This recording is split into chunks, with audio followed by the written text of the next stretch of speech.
Төрт адам менен дос болбо. Төрт адам менен дос болбо. Алардын жанына жолобо. Алардан кач. Кайсы адамдардан? Төрт адам менен дос болбо. Жалганчы менен дос болбо. Пайгамбар саллаллаху алейхи айткан, мунафыктын, эки жүздүүнүн ушундай бир нажастын үч белгиси болот деген. Сүйлөсө жалган сүйлөйт, убада берсе аткарбайт, аманатка кыянат кылат деген. Жалганчы менен дос болбо, ууру менен дос болбо. Эртең пастана болуп сен да кошо кирип кетесиң. Уурулук ал, досуңдун уурулугу бир күнү сени кошо уурулукка түртөт. Кыргызда макал бар, сыныктан башкасын баары жугат. Көрө албас менен дос болбо. Ай, кандай запкы чектим, кандай запкы чектим, жүрөк титирейт. Көрө албас достордон да. Көрө албастар менен дос болбо.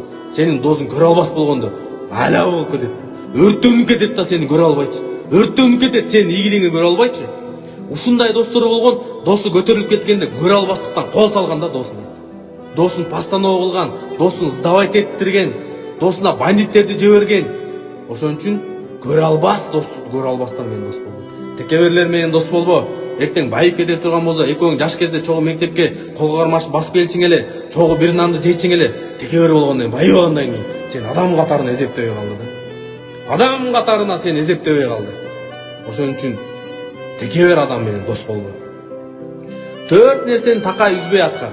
Колуңдан келсе төрт нерсени такай үзбөй аткар. Намаз оку. Аллах Таала Куранда айткан, мен жиндер менен инсанды жараттым бир гана максатта деген, ибадат кылыш үчүн. Кыяматка барганда, өлгөндөн кийин тууганда, сен жаш белең деп сурабайт, сен кары белең деп сурабайт. Аллах Таала эң биринчи намаздан сурайт.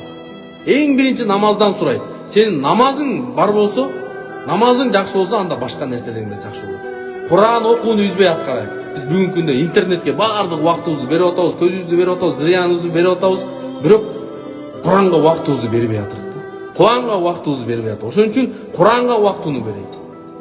Аллахты эстеп зикир кылууну үзбөй аткарайык.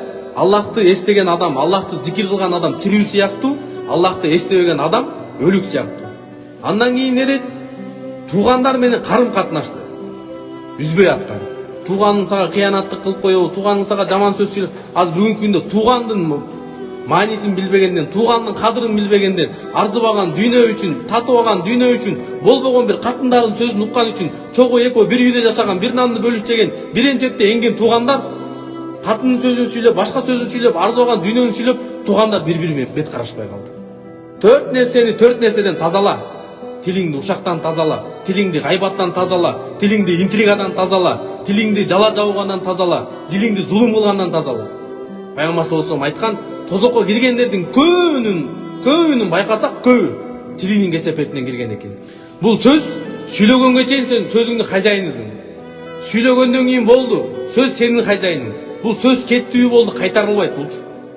Сөзгө спрос бар. Сүйлөө маданиятын Пайгамбар саллаллаху алейхи, сүйлөө этикасын Пайгамбар саллаллаху алейхи 14 кылым мурун үйрөтүп койгон. Сүйлөсөң жакшы сөз сүйлө, же унчукпа деген. Жүрөгүңдү ар дайым ичи тарлыктан сакта. Себеби бул ичи тарлык көрө албастык адамды жок кылып бүтөт. Кандай эле устара чачты кыргандай, ичи тарлык көрө албастык ошондой жакшылыктарды кырып бүтөт. Ошон үчүн жүрөгүңдү ичи тарлыктан сактап койгун. Жүрөгүңдү, ошон үчүн Пайгамбар саллаллаху алейхи айткан, денеде бир үзүм эт бар деген.